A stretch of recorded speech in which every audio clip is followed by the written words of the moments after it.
the process of sitting down with another individual who he's one of my best friends in the world now, but at the time it was a stranger, my sponsor, tell him everything that I was resentful at and fearful of in my life to a stranger.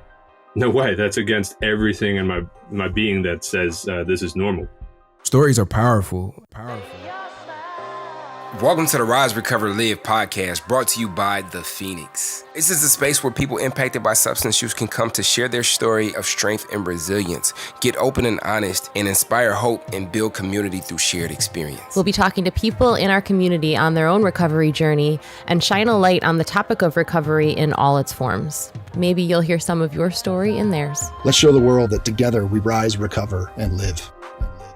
All right, real quick, before we get into this episode, we want to inform you of a brief hiatus we are taking. It is summertime. Yeah, if Liz's jingle doesn't indicate it for you, we had to take a break. Rest is important, and so we're just going to take some rest. Yeah, we're just going to take this summer to rejuvenate, to put together some new, really exciting ideas for the podcast. But we are not leaving you high and dry, right, Bryce? Nope. Meanwhile, we are replaying some of our favorite episodes, which you may have heard or you may have not have heard, but we're going to replay them. Yeah, and every time I listen to one of the episodes, I hear something different that I didn't hear the first time or that I need to hear in a different way this time. So I hope that you do listen to the replays. And in the meantime, we've got some asks for you. First off, if you haven't already, like and subscribe to the podcast so you can stay tapped in. Secondly, there's a volunteer interest link in the show notes. If you have any experience with SEO, graphic design, or anything that could help take this podcast to the next level, we want to be able to work with you. Yeah, the great thing about volunteering is you get to be more involved in the recovery community. You can give back a little to the podcast, get to know us, and also get some experience if you are looking to advance your career in graphic design, SEO, etc. So enjoy the episode. We love you. We about to go hit the beach. We'll talk soon. Welcome to Rise, Recover, Live, the podcast. I am your host, Bryce III, here with my wonderful co-host, Liz. What's up? Hi, Bryce. Hi, everybody. Thanks for joining us again, or joining us maybe for the first time. We're so pumped to have you here. We are here to uplift stories about recovery and all the definitions of that. We're powered by The Phoenix, and we have a really incredible guest today who is a coworker, but also a friend and somebody who's told the story a lot of times, like a lot of us have. So I'm really excited to hear how it unfolds today. So Gavin, how the heck are you? I'm great. That was one hell of an introduction. I'm not going to lie. I was kind of thinking I needed to have some coffee before coming on here a little bit, but Bryce, between the intro and Liz with handing the mic over to me, I'm a little jumpy, a little nervous, but I'm pretty excited too. Mm-hmm. Awesome. That's very on brand. Yeah. And I've learned to reframe nervousness and anxiety, because like your body does the same thing when you're nervous and anxious as it does when you're excited.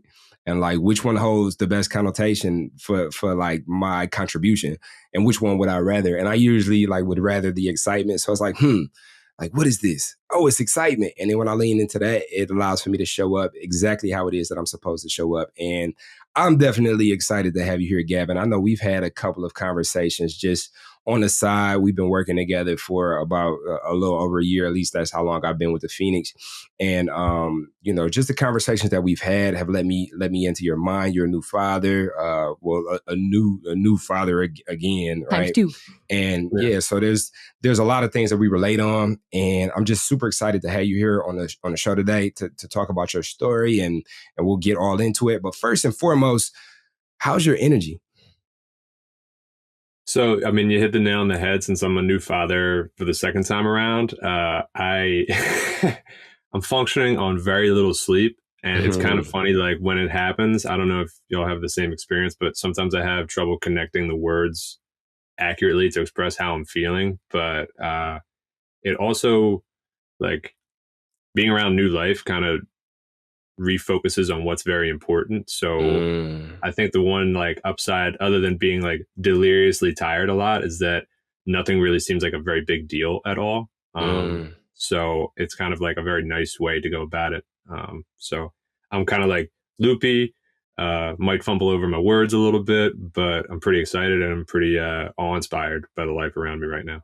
Yeah, no, that's beautiful. That new life too. I don't think I've been to too many places where that conversation is taking place, especially like somebody for because I tend to see the world through others' eyes at times, right? So like when I'm around babies, I'm always imagining like, how do you see the world? Like I've got all this layer of experience on top of me, that let me know like, oh, when I see a tree, that's a tree. You know how the mind kind of like gets rid of the things that it already knows, where a baby doesn't know anything. And it's like, I think maybe that there's a pureness in that state that allows for me to tap into to see like you said, like what's important, like what's Yeah. really important versus all of this context that I've come to, all the stuff that I've come to know. I think it's a beautiful thing. I think it's a beautiful thing. Yeah, it's kind of funny right now. Like my daughter's a little bit fussy and she doesn't let us put her down too much. But one of the things that I found super soothing for her is if she's crying, upset, whatever, if I go stand by a window, she looks at the sky and she is just locked in. She has no idea what this blue thing is that she's looking at right now. And there's a certain amount of like beauty in the simplicity of it, and the fact that like, yeah, maybe if like most people spent more time just kind of taking in that aspect of nature and not worrying about little things that pop up here and there, it is kind of funny that is the most soothing thing in her life today. So Makes total sense. Yeah. I mean, that's the most wonderful. Soothing thing for me too. We forget, like you're like, we're always looking for that. Like we're scrolling and, watching the TV and all the things that we feel like we have to like go reach for, and really just like go outside and look up. It's literally always there. Bryce said something to me once that I actually use this when I teach yoga sometimes, Bryce. When we were in Vegas doing a conference and we could see the mountains, we were driving around and everywhere you look, you could see mountains. And I didn't even know Bryce that well then. And I remember he said, I love this stuff. It just makes me feel small in the best way possible. And I was like, oh, that's like the words to the thing that I've always felt and never really knew how to put it into words. So, which Bryce does a lot. Nah, yeah, that's absolutely wonderful. And like to speak on like the technology of the human mind, right? So when you first get into a car, you're learning to drive for the first time, and you get into a car, like my son is 16, so like I've recently understood what this means. But he gets in the car and it's like he has to check the mirrors, had to get the seat right, had to make sure the volume's turned down, had to make sure your seatbelt's on, and all these things, right? Because you're first starting, so your mind is first grasping this concept of driving. And then now, like to where I'm at, I get in the car and then I'm to my destination before I even blink my eye, because it's like my mind is so used to it, because there's so many things for the mind to pay attention to, that when there's things that the mind can subtract, it automatically does that. So once we see a tree, and now we know that a tree is a tree, like we subtract the process of seeing a tree for the first time. So like mindfulness allows for us to like really pay it. Like, I know I've seen this tree a million times, but today is the first time ever today that I'm seeing this tree. Can I touch it and see what it feels like? How does it look different today? How is it grown? How is it developed? What is my relationship to this tree in this moment? And I think, with all the context and experience on our bodies and on our minds, the more that we live and have experience, like it can be a little tougher than maybe like a 12-week-old to see this tree for like the wondrous thing that it is. So yeah, that's a beautiful thing to have a baby around. Let's all keep babies around us. Maybe that's the cheat code. Yeah. So Gavin, you are a person in recovery, correct? Yeah, I always have to double check the time, but I think I've been in recovery for like 13 or 14 years at this point. Nice. I got sober in 2008, whatever the math is on that. Nice. Awesome. That's wonderful. So how do you define your personal recovery? So I guess it's kind of funny, like we were talking a little bit before the recording got started, how like over the time that I've been in recovery, it's like there's different seasons of it. And I would say like the black and white definition of it when I first came around is just that like I don't drink and I don't do drugs anymore. And I thought that was kind of it a little bit. And I also kind of made the mistake, or I guess everybody kind of makes the mistake when they're first putting down substances, is they assume that like instantly by removing that blocker that things are materially going to end up changing. And they would do. I think it's probably important to call out that, the surface of removing those substances from my life and my lifestyle did drastically improve my health outcomes. But I think of them more kind of like blockers or symptoms of something a little bit more underlying that I didn't really get a chance to explore until I was 5 years into my recovery. Because like the community I got sober in, there was still there was a heavy stigma around being a sober individual, especially being a sober young individual. I got sober at 25. And kind of the not direct or underlying message that I got was kind of that this is something I don't necessarily advertise, or something that I don't necessarily talk about, or this is something I kind of keep to myself. So I wasn't very open about being sober, and I still kind of ran with the same crowd that I used to, even if I was like sitting there having like 30 ginger ales or something like that. And I think not feeling comfortable being uniquely open and discreet about who I am meant that I wasn't really willing to look at a lot of the reasons why I drank for so long, or what was really making me so uncomfortable as the person that I am. Like, what were you trying to solve by using those substances? Like, what was it trying to make you feel better about? Those are the things that you didn't really look at till later. I think, like I've heard people talk about substance use being sometimes a hereditary thing, sometimes an environmental thing, sometimes it's the result of trauma. Sometimes it just has to do with access. I grew up in a pretty heavy drinking culture. There's substance use within my family. And I had a couple of things happen to me while I was in high school that were pretty traumatic, and I didn't really have a good way of processing the emotions of it. I was only 16 at the time, and I didn't really have like a good outlet or a sounding board for, well, I was involved in a car accident. I was involved in a car accident when I was about 16 years old. I was the driver. I had 3 friends in the car, and I nearly killed all 4 of us just through reckless driving. And two of the individuals actually almost lost their legs as a result of it. And the fallout from it was like there was some financial fallout from it. But also at the same time this was going on, a lot of things weren't really great in my home life. And my parents were kind of growing apart. And the two events weren't really, like, they kind of happened right within the same time frame in my life. So I kind of thought that my parents' marriage deteriorating resulted from this car accident that I caused. And I thought that I was kind of the main reason that my family was now splitting up. And I didn't have any good way of verbalizing this. And when you think everything's your fault and everything's kind of crumbling down around you, I went through this period where I just kind of shut down, and I stopped talking for 9 months, 12 months. I just, not like I refused to talk. It was just like I couldn't really access the necessary emotions in terms of like how to express myself. And I found that the only way that I could access emotions, or the only way that I could open up, is drinking or getting high. And that was like my way to function. So it wasn't necessarily starting off as something that was like happy-go-lucky and fun. It was more so that I could just kind of like be normal or feel a certain way. But it got to the point where I started to rely on this almost kind of like, not medically, but just in a way to get myself right every single day. Like I felt normal on something. And when I wasn't, I went back into this kind of shell feeling. And then, I got arrested a couple of times. I was at school and I got sent to a drug and alcohol counselor. They suggested that I possibly had an issue with alcohol, but I was 20 at the time. And I told them, I'm too young for this. And I wasn't ready to hear it. But sure enough, I started having all these kind of like health problems on the side. Like I had tremors in my hands and my legs. I couldn't sit still. Couldn't sleep during the night. And like during the daytime, I would nod off all the time. I couldn't keep down food.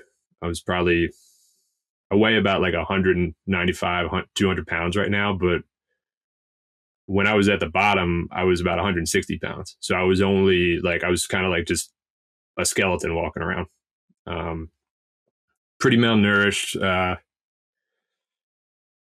had some other like digestive problems I'm not really going to get into, but yeah, it was pretty heinous. And at the same time, I think most of us in recovery, the worst part about it is that you think you're doing this alone. Like, this is only happening to you. Nobody else is ever going to feel this way. No one's ever going to identify with it. And I got really lucky.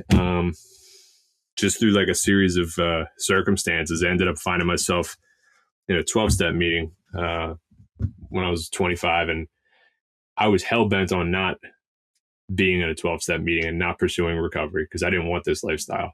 But I heard people telling stories, and the stories weren't the same as mine, but the reasons that they were there, the way they felt, that I identified with. And I walked out of my first meeting and I was hell-bent on going straight to the bar and drinking because I did not want this at all, but I was too scared of what was going to end up happening because I got used to like waking up outside, waking up on park benches, waking up on the side of the highway, waking up behind the steering wheel of my car. And was pretty certain I wasn't going to live to 30. What do you consider your recovery to be? And as you continue to delve into the answer to that question, I see that took you to the origins of some of the things that maybe using drugs and alcohol were to avoid or to cope with. And I find that very interesting because, you know, when we think recovery, at least how I've come to understand recovery, it is the tools that I continuously find to be able to apply to my life to show up on life's terms versus, you know, it has to be like this and these things have to look like this, but like, no, whatever life presents to me. And there's still ways, I'm coming up on 9 years myself, and there's still ways where I'm learning different, like we talked a little bit before the show, where it's like some things I'm experiencing because life is unlike it's ever been. So this is a season of my recovery that I have to learn how to pay attention to the tools that may be required to show up for life on life's terms. So yeah, it's very interesting that when I asked you how do you describe your recovery, you started going into like the beginning where like maybe some of your first traumatic experiences or like some of the I always get caught up on this word catalysmic. Is it catalysmic? That sounds right. Cataclysmic. Yeah, I missed like a C and a T, but those cataclysmic moments that let us know that, okay, in hindsight, like, oh, that was a big deal. Yeah. That was a big deal. So, I mean, you can carry on if you want to continue kind of like bringing us into your life and how you were led to seek recovery. We got the popcorn. We all in. Well, I have a question though. Can I ask you a question, Gavin? Dude, do you remember I have a very different story than you just because all of our stories are really unique, but I still deeply remember like in my bones, the feeling the first time I drank and like feeling like not like, oh, this is to party, but like now I'm going to be okay. Like, here we go. Like I found the answer. Like, and I feel like I've heard a lot of people who've experienced addiction to alcohol say something similar where it was like that. They remember that moment where it was just like, oh, this is it. This is what I've been looking for. So I'm just always curious if somebody else had that experience too. Yeah, I guess for me, like all the adults that I'd always been around drank in social gatherings, and it wasn't abnormal for kids to get into it. So like, I don't really know my first drink, but it was probably like before I was 11. Wow. And I don't think anybody who saw me doing it probably threw up their hands and said, no way, you can't do this or something like that. Maybe it was something that they laughed at. And I thought, oh, okay, this is how all the adults in my family connect. Like now I feel like I'm a part of something. So there is a lot of like family connection to this as well for me.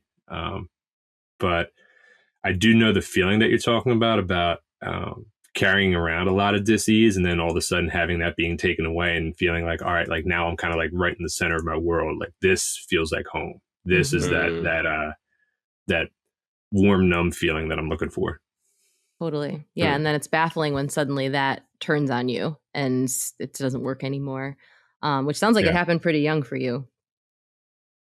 Yeah. I mean, I think, you know, we're all young people on this podcast right here, I think. And we all got into this, you know, I think now the stigma around recovery is so that like anybody can access it. Whereas maybe 20, 30 years ago, you needed to have a track record of like 30 years of baggage before anybody would have considered this. And I think now more so people are finding this lifestyle and way of living unencumbered, which has been so positive for a lot of our colleagues and a lot of the people that we end up working with in our programs. But it did, like the seasons of recovery, like you said, Bryce, it did shift over time. I think once I put down drinking and drugs, I I threw myself into work because I felt this need to prove myself constantly because I still had very low self-worth, and I became married to my work and married to my job.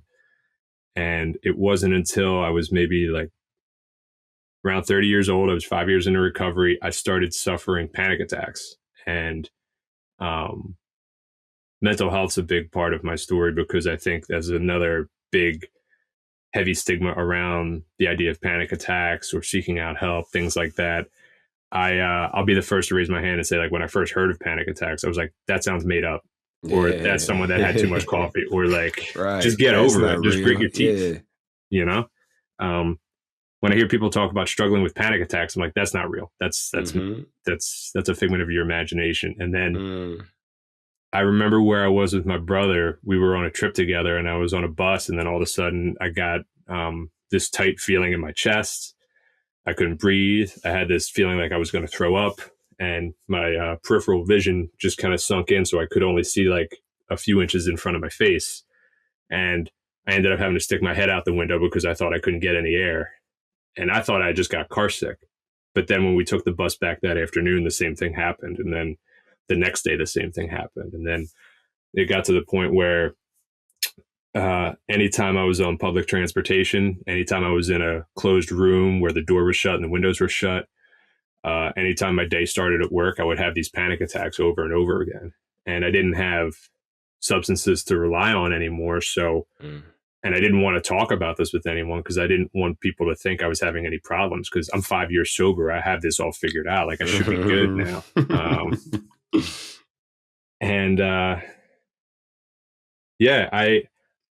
I started turning over every stone possible. And this gets to the point about like what recovery looks like now. My life in 12-step is an integral part of my recovery at that point, but it's only a piece of what I needed to do to get help. So I started seeing a psychologist. I tried to look at, is there possible medicine that I could utilize for this sort of thing?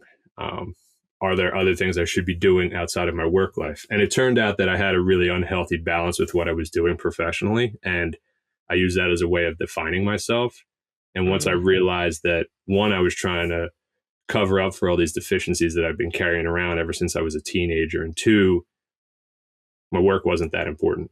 My life was more important. So I started seeking out things that enriched my life, spending less time on social media, turning off my phone at night, not watching as much TV, getting outside more, exercising, spending more time in conversation with healthy people, both people I knew in recovery, but also people that were doing healthy things for themselves. And it's actually kind of funny. I was living in Chicago at the time. And it was around the time I ended up hearing about Phoenix, which at that time we didn't have a chapter in Chicago. I think things were still kind of very heavy in Colorado, but I always had it in the back of my mind. Wow, like what a cool opportunity and a cool organization to try and work for, to kind of spread this message out. So I guess that's a way of saying that, like, these days there's a lot of things that go into feeling right and making my recovery a lot of different practices that don't seem like work anymore. They more have become like a little bit of my personality and my lifestyle. But at first it was a lot of like being willing to try anything to see like what works for me.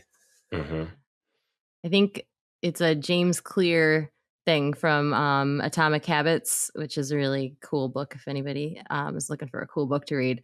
And he talks a lot about that, about how it's when habits become part of your identity that they really stick. It's not about like, the willpower and not even always about having positive reinforcement, but it's really just like if you want to start running, if you start identifying as a runner, you are one, and then you'll run, as opposed to being like, I have to run this many miles every single day before I've accomplished my goal. And I think recovery is really similar to that. So I am not a 12-step person. I dabbled in meetings here and there when I mean, over many of the times that I was just desperate and would do anything, or was trying to apologize. This is I'm sorry to my family. I'll go to meetings every single day. But one thing that I always struggled with as a person with low self-worth, low self-esteem, with a lot of anxiety, was within those 12 steps talking about your defects and accepting that you have these defects and asking for these defects to be taken away. So, because I was a person who lived every moment feeling crushed by my defects, like just deeply aware of them.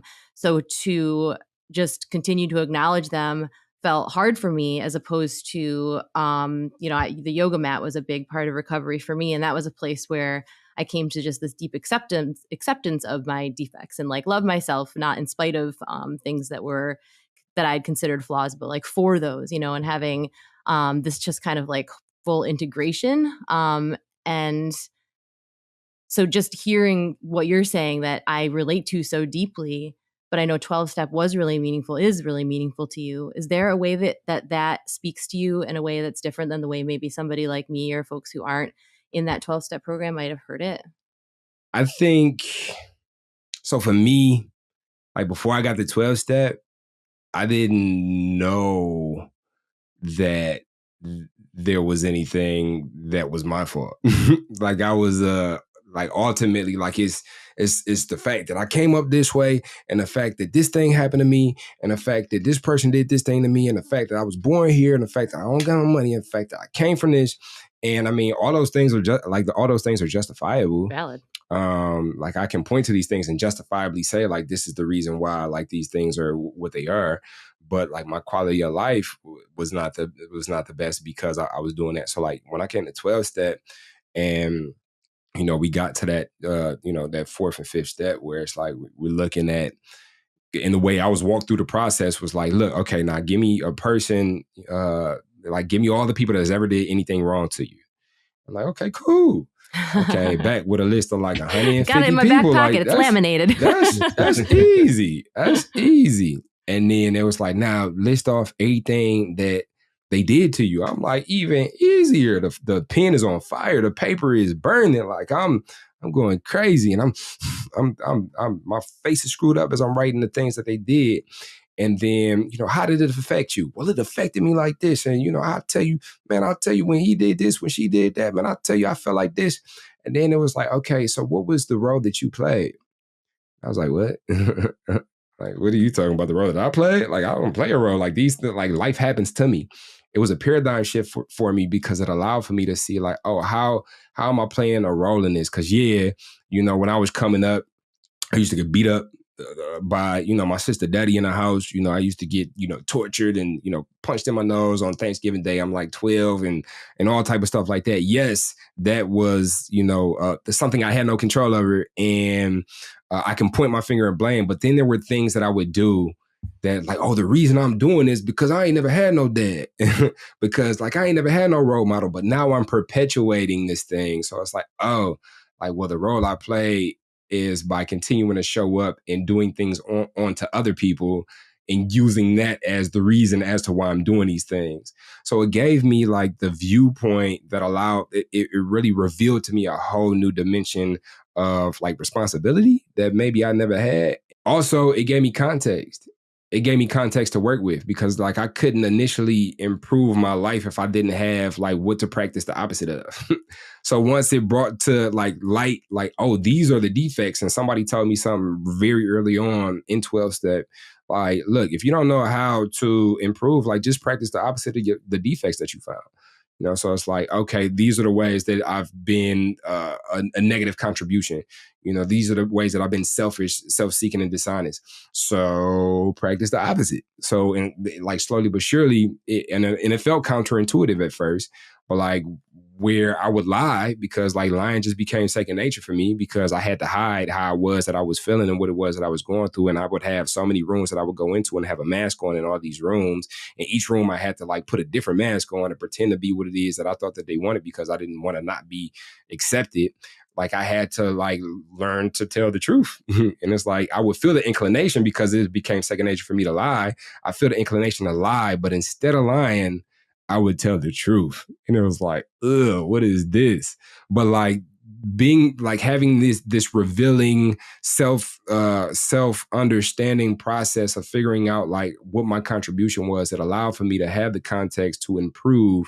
And now some of those things like telling the truth or, giving and sharing and showing up for people and being on time and like all those things that were counterintuitive, now they're like intuitive because they become part of my habits. And like you said, like the James Clear quote where it's like, now, I'm an honest person, and I see myself as being so.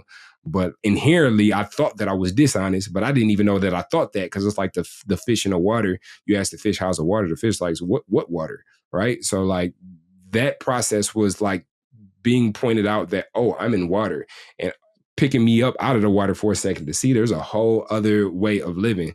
And then I had that context. Does that make sense? Yeah, I love that.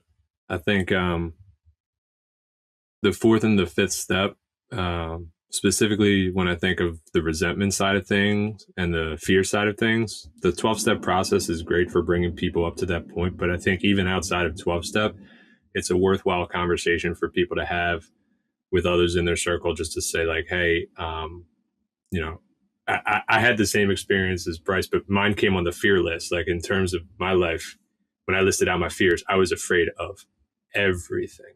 And a lot of it just came down to things that I wanted in my life that I didn't have, or things that I had that I didn't want people to know that bothered me.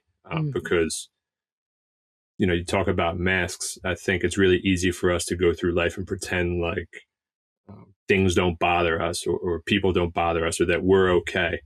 And the process of sitting down with another individual who he's one of my best friends in the world now, but at the time he was a stranger, my sponsor, tell him everything that I was resentful at and fearful of in my life to a stranger. No way. That's against everything in my being that says this is normal. But a lot of the things that drive resentments for us every single day are fears. And the one I always throw around a lot is imposter syndrome. And like I don't belong in this space. And why do I think I don't belong? Do I measure success in terms of other person's accumulation of materials throughout their life? Do I measure myself against other men? Is that measuring stick healthy or unhealthy? Chances are it's usually unhealthy. Do I measure myself against my own personal growth?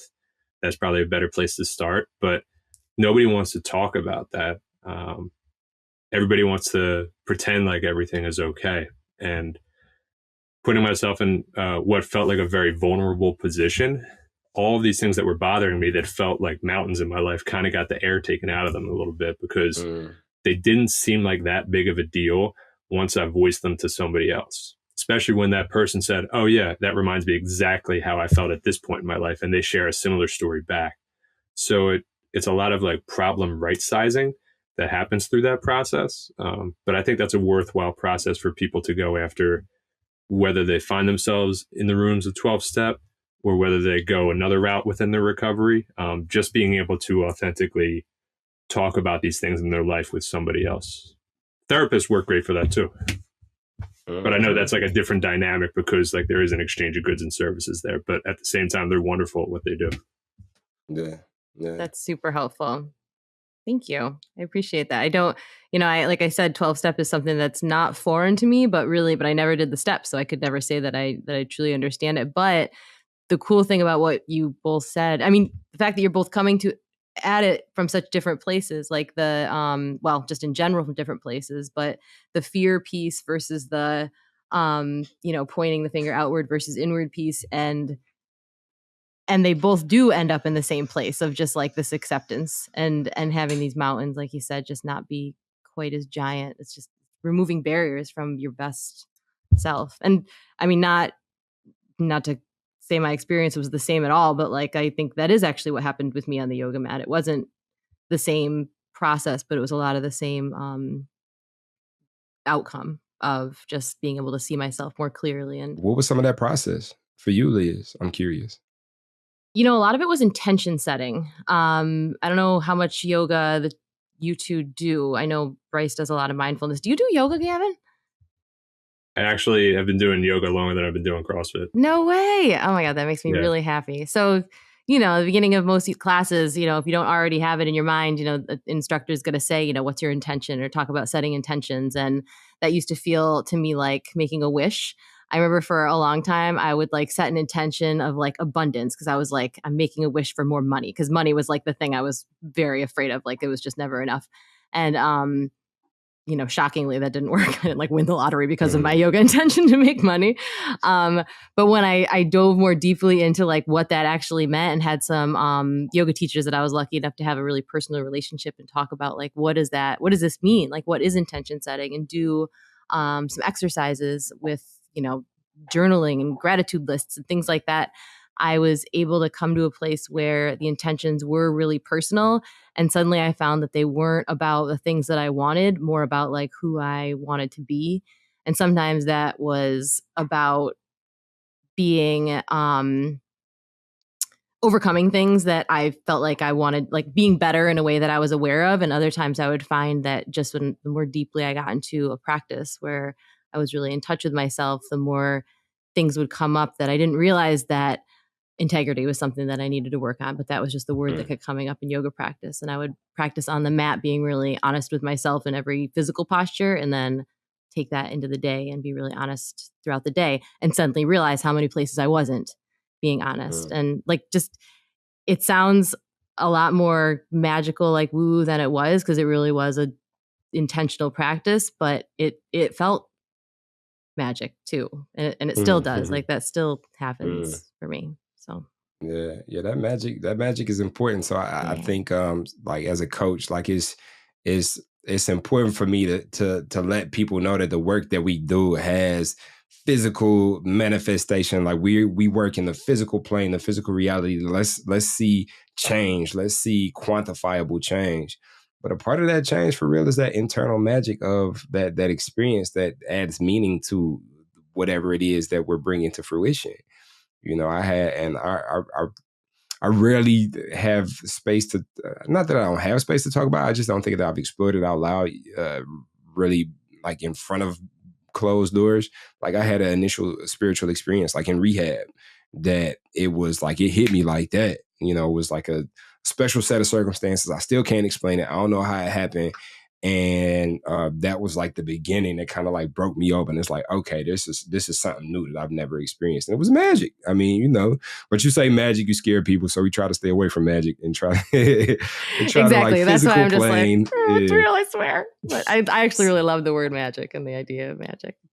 So Gavin, you mentioned that there are a lot of tools and practices that you've cultivated over the years in your recovery that at first were maybe counterintuitive because it was like learning, but now they're like a part of your living. So what are some of those tools, and what ones have helped you the most? Well, I think regular exercise, however people define that, I think, and it's just essentially like whatever you do to move your body, get fresh air, put yourself in possibly in not really uncomfortable situation, but anything where you can kind of get up and move around a little bit, even if it's walking your dog. That's a really simple thing that I think people can put into their life.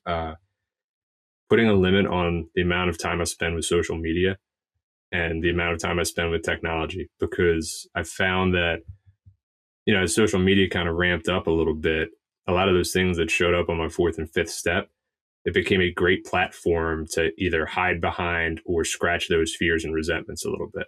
And having a limit around that, improving the quality of my sleep, which meant improving the relationship that I have with technology, like not sleeping with my phone, turning my phone off and leaving it in a completely different part of the house, what I eat, but also kind of what's important to me in terms of how I measure myself against myself. And anything that's a healthy practice in my life, I've also found ways to make it unhealthy. And I'll talk about yoga because we were just talking about yoga. But when I was a year sober, one of the older women in the place I was going to meetings, she recommended that I start taking Bikram classes because I had a lot of issues with anger, and she said it would help kind of like mellow me out a little bit. And I got into Bikram, and if anybody's not familiar, I think it's 26 postures that you end up going through 2 times. And I was competitive. Like I would go in there and I'd look at other people and I'd try and beat them at yoga, which is exactly not the reason that you want to be going to yoga. And I remember I'd be on this mat next to this like 60-year-old woman, and she'd be getting in and out of these postures, and I'd be on my back, like couldn't keep my breath. And it was really humbling to dive more into yoga as a practice in terms of a personal journey, because you spend more time focusing on like, all right, this is something I've been working on as a goal, and whether or not I get there has nothing to do with what the rest of the class is doing. And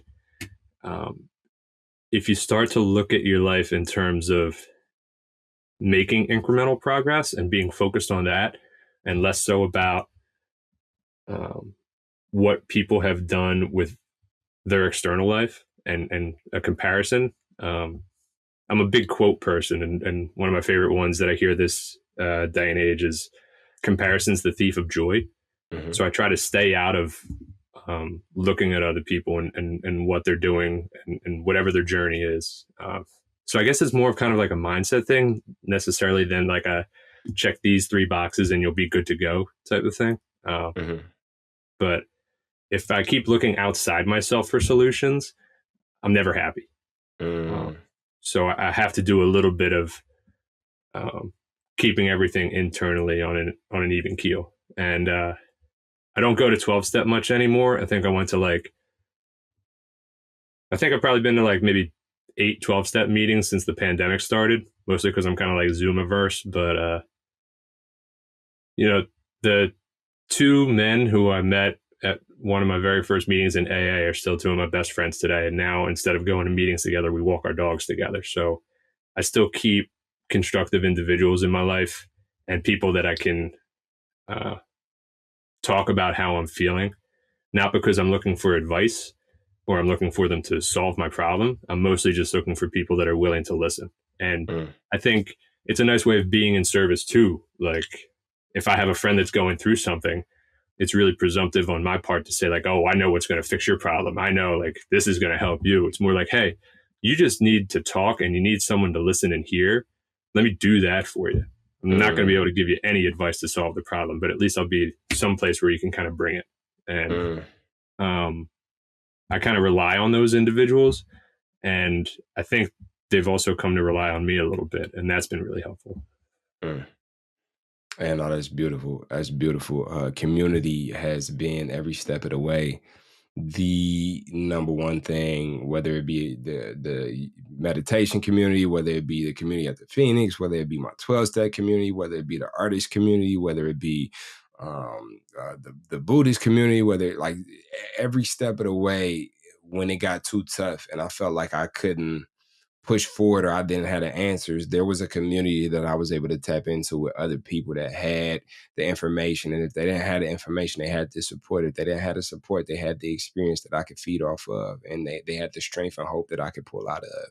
So yes, community, I 100% agree, Gavin. That's a big thing. And like you said, like anything I use externally to make me feel better is a losing game once I start to depend on things external. But I can use things like community, like yoga, like meditation, like the physical activity. I can use those things to go deeper within, and then that goes back to Liz's point, having that intention. Like, what am I doing this for? Am I doing this for the first place yoga trophy, or am I doing this to discover what context I fit into the world in contrast to other individuals, and like how to use that to further deepen my practice and my understanding of my own life. And so it's a beautiful thing. I love hearing people's stories and hear people's tools and how they use tools, because I might meditate, you might meditate, but we might not meditate the same. 9 times out of 10, we probably don't. We probably have a different journey. So such a beautiful thing to bear witness to your tools and how you use them.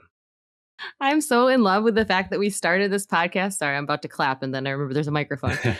We started this podcast talking about babies and like that, looking at the world through new eyes and just like that, looking up at the sky and those simple things are just where your baby is the most soothed. And like, I live my life in metaphors and that's just, which is not even a metaphor because it's just like we all have that baby still in us, and especially in recovery, early recovery, all of recovery, every morning I wake up, there's still so many things with fresh eyes and just looking up at the sky and being outside and the simple things that connect you with yourself inside are always the things that will soothe you, whether you're a screaming, baby or a, screaming 41-year-old, either way.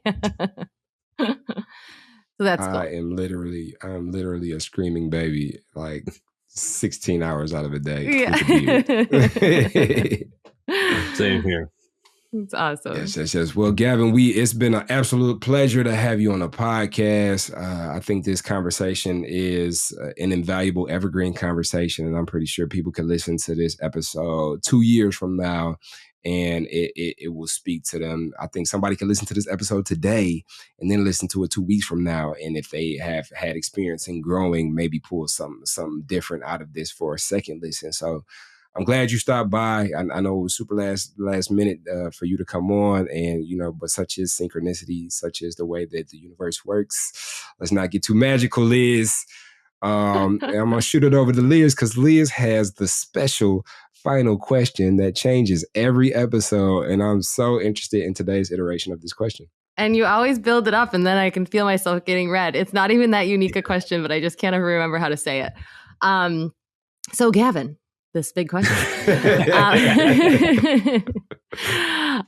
So there's a lot of versions of ourselves, right? There's our very youngest self. I mean, you had seasons, we've all had seasons in our lives and our recovery and everything, but without putting a lot of thought into it, if that's even possible, if you could look back or have a conversation with one version of yourself, a previous version, what message would you send to that person? What would you say? It doesn't have to be advice.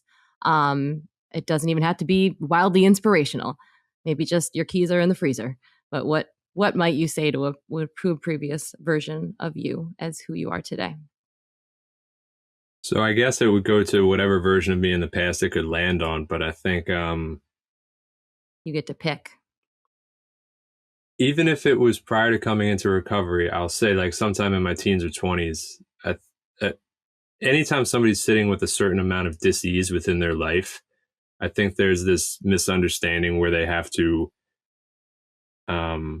like make wholesale change overnight. And when wholesale change overnight doesn't happen, they get immediately frustrated and say like, well, this path is not for me because I wasn't successful in the span of 3 days. But if I look at a lot of the stuff that's going on in my life right now, all the best things happen because of small incremental changes over a long period of time. So if you have like the best version of myself, which I think is the version that's here talking to you today, happened because of like a lot of small things over the past 13 years, 15 years, whatever. And if people are looking to make the same kind of changes in their life, don't be afraid at doing something small today in the hopes that ends up becoming a part of who you are 10 years down the road. And don't get discouraged if it doesn't immediately occur overnight. I think maybe a little bit more patience, and considering the fact I thought I was going to be dead at 30, maybe that's why I wasn't so patient. But a couple more months and I'll be 40, and I think I'm in the best shape of my life. And I feel the best I've ever felt. And